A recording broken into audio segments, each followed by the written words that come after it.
everyone. Good morning. This is morning here in Cameroon, Africa. My name is Maria Banga, and I am your psychotherapist and motivational speaker, inspirational author. Yes, this is Tuesday, and it's the 10th episode of Therapist Mark. Kind of, right? I'm excited. This is the last one for the month of December because, next week it's going to be looking forward to the new year, and I don't really know if I'm going to do a video next Tuesday. So let me just think this should be it, 10, right? And then we'll continue in January. So, I want to talk about support network. I want to ask us to think about our support network, especially during this festive season.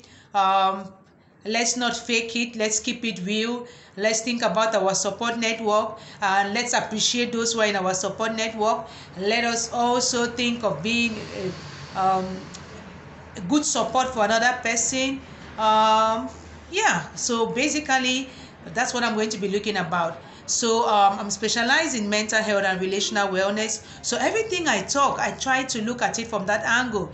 Like, how can this affect our mental health? How does this affect our relationships? If we cannot even count or rely on our partners to be such a support for us, that's so painful. If we cannot count on our parents, our family, our kids, or if they cannot count on us, that's so painful, and that will affect our mental health. And sometimes when we are already mentally challenged, or we are mentally ill, or we live with post-traumatic stress disorder like myself, we really want to have a support network. We want to have this group of people, no matter how few, quality over quantity, that we know we can tap into. They can hold space for us, and then we can really take their advice seriously. We can we can pick their brains, as people say, and not fear any judgment, not fear any mockery. Don't fear that I'm going to take the thing and go and make it public display somewhere, and all of those kind of things. So as usual, I talk using my personal experiences, and before I go into the little write-up I did, I just want to share a very recent example or experience I had with a very, very special somebody in my support network. And it doesn't have to be somebody you've known for donkey years, but the connection, the openness, the transparency, even the vulnerability, right? It just shows how much you can trust this person.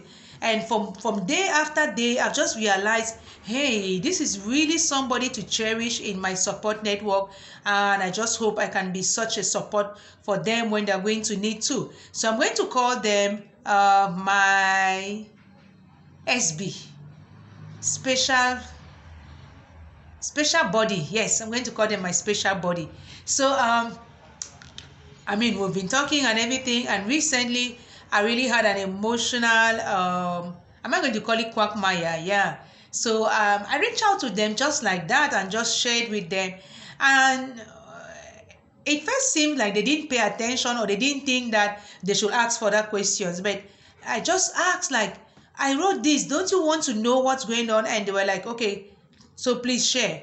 And so I was able to share. And one nice thing they did was they just held space for me. I just spoke and spoke and spoke and spoke and spoke. And then later on they said, well, you need to rest and you need to go out for a drink. I'm going to send you something to go out for a drink. Just that. It made me kind of realize that, hey, there was no fire on the mountain. This wasn't the end of the world. And everything is going to be all right. You remember Bob Marley's song? And so while I did go for a cocktail, I actually had two, like we were together, okay?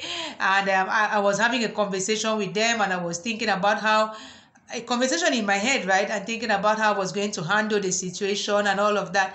And then, I felt so supported. And when I put it up on Facebook, another friend just said, sending you hugs. For me, that's enough.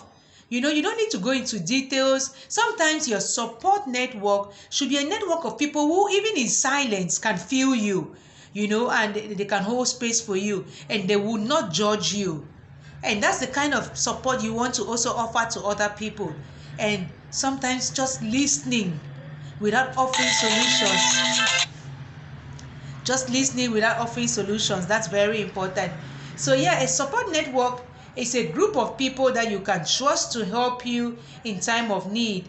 They are people who will help in difficult times, either through their actions or by being there to listen. No one can decide who your network will be. It's up to you. It's up to you. Sometimes some people say, I can't trust nobody in my network. Then that's not even a network. A network should be of people you can trust, right? Excuse me. You are not the only one who benefits from having a support network. The people in your support network also feel good because someone trusts them. Yeah, that is it. Joy in giving, joy in receiving. It shows the people in your network that you value them and acknowledge that they care for you. It gives you a chance to say that you will be there for them if they need your support. That is true. It has to be mutual. So the key words are trust, help, listen, mutual, and choice. You choose. So you cannot open up to somebody just because they are family and they keep backbiting, they keep lashing out at you, they keep making you feel so terrible about yourself, they keep eroding your self-esteem and all of that, and yet you keep them in your support network until you're even saying, I have somebody in my support network. No. And you don't also want to be that person. That's why people should choose. And somebody can support you in January, and by March they're no more there, or they're no more in that position to support you, or they're no more necessary, needed, and you don't need to keep them that close anymore. You discard them. You're free. You should be able to do that. Sometimes it's like people can't do that. That's why last time I was talking about setting healthy boundaries. Like, no, if it's not more that way, it's not more that way. You should do that calmly, politely, and all of that. But you have that choice. Okay, so yes, of course, it should be mutual, not like only one person. You don't have to be the needy all the time one. You should also be there for the other person. All of that. So types of social support. You want the emotional support, expressions of empathy, love, trust, and caring.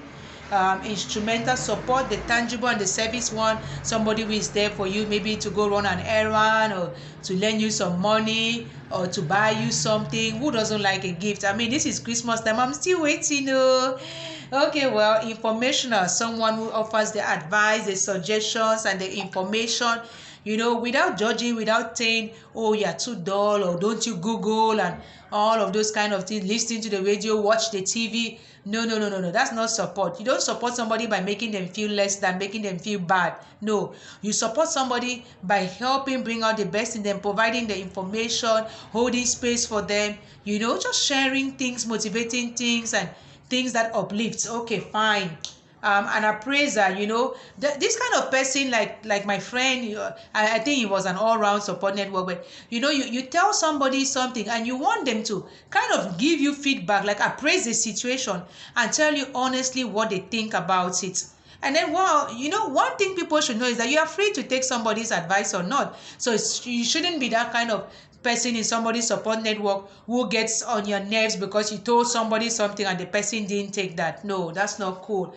Okay, so a good support network should normally include family, friends, peers, mentors, etc. And I really do have a wonderful mentor. I have peer network, people who live with a mental illness, who know what it is and who don't judge and all of that. So I know what to talk with each of these people. Friends, I have one thing: age is not a barrier. Status and all of those things don't matter. They're very nice and soul people around, like my SB. Okay, well, family, sometimes we clash, sometimes we don't clash, but family remains family. Okay, and I have a close one, a small family. When I say small, I mean like the people I can really reach out to at any time in my family, and I do cherish that a lot. Okay, so are you currently concerned about your support network, feeling like you support others more than they support you, or don't even have such a network to begin with? You're not an island. Now we all need support at one time or the other. I'm a therapist, but I'm telling you, I need support, and I do get the support, and I appreciate all of that support. So maybe if you are dealing with all of this and you really need some professional help, you might need to book a session with me. Yeah, that's a client calling. I have to go. So do not suffer in silence. Reach out and get the help you need. Visit my website, subscribe to my YouTube channel. All the links are there. my Facebook page and on Instagram. I am Therapist Mark. And up to then, Merry Christmas!